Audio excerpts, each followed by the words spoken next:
Well, let's have a closer look at this Smartech T-Max thing. I've got that. This plug thing's going to go with the next car that I sell, along with a few glow plugs and stuff, because I'm trying to thin down, so I'll give people free stuff. Everybody's happy. So this is the radio, this is the transmitter that comes with it. Smartech Sport. Don't know what that's like, but I really like the look of this truck. It's pretty awesome, man. Pretty is awesome. Pretty is awesome. It is pretty awesome. Nice Ford. Blue is better. I like the shell. It's a very nice shell. Quite like the fact that the antenna comes out the front windscreen as well. So that's a bit loose. Let's have a proper look at it. Now obviously, as we know, I took the engine out of it and I put it in the FTX Carnage, and when I took that for a run, it lost all compression. It was alright for a minute, and then it lost all compression all of a sudden, and then it stopped working. I still haven't had a chance to properly look into that and work out why it's lost all its compression. But anyway, so we've got suspension, seems to work pretty well. Rear suspension, that seems to work pretty well as well. Not really a lot else to see on it really, is there? But it's a nice little truck, and I wanted one with this platform because, well, you know, I ain't had one for a while. Looks like we've got a random switch cable tied there. That's the batteries there. I wonder if they're supposed to be a case or not. I'm not too familiar with these Smartech ones, whether they're supposed to be a case or not, but either way the batteries are cable tied onto there and stuck down. There's the old spur gear, and we've got a nitro tank, very nice. Servos, they look like they're probably the original servos because they're Smartech servos.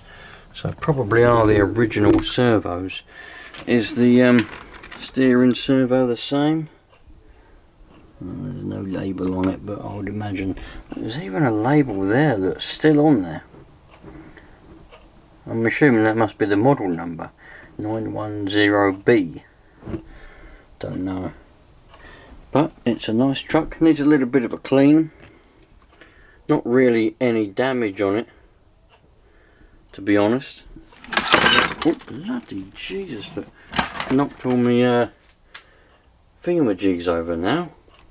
I'm not sure if that came with it or not, to be honest.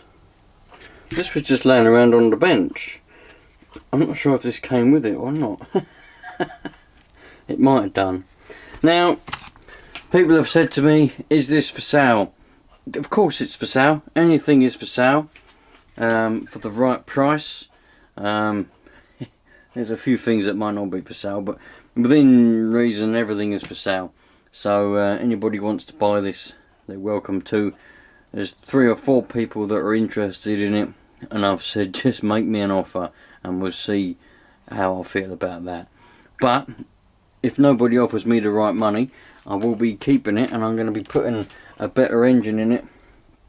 Some people said, why don't you put the FTX engine in it? No, I think what I might do, this is the engine that came out of the Savage SS project, the one that I put the LRP engine in, which I haven't actually done anything with for quite some time.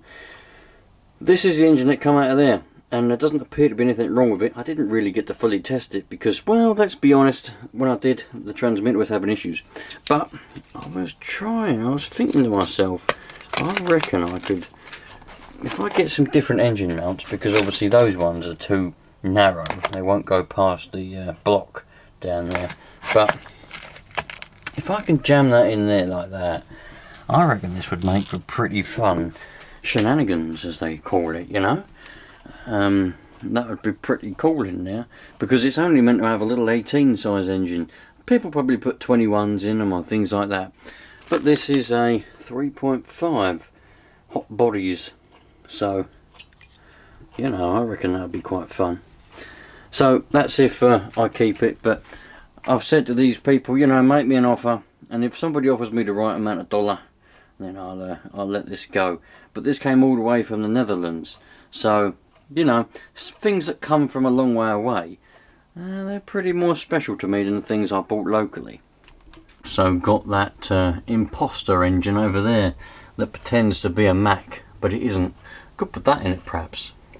Anyway, I think I might take this to work maybe tomorrow or the next day, and on the way to work I think I'll nip in the shop, get some AAs. The thing is, this thing here don't just take 4, it takes bloody 8 of the bastards. So it's going to cost a small fortune. As I was talking just then, I heard a mouse, I'm sure I did. So I've just cracked out the bait boxes again. Put another one down there on that wall behind that broom, because mice, they run along walls because they're actually quite blind, and they go along by feel. That's why they've got massive whiskers. So they run along walls quite often. They don't normally run around in the middle of floors. They tend to run along walls and things. So I put the bait box, one there, one by the door, and one on the other side of the wall.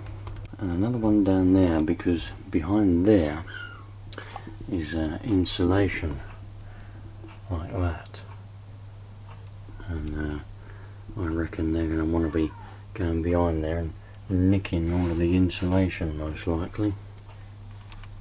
So anyway, you lot, thanks for watching. Really appreciate every single one of you, and I'll catch you lot on the next one.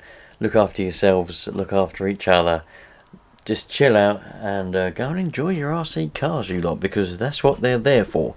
And I'm going to get round to fixing the Savage SS, because it's just happily sat up on the shelf. I need to fix the steering, because that's what broke before I even got to use it last time. And then we're going to have a little bit of a blast with that, I think.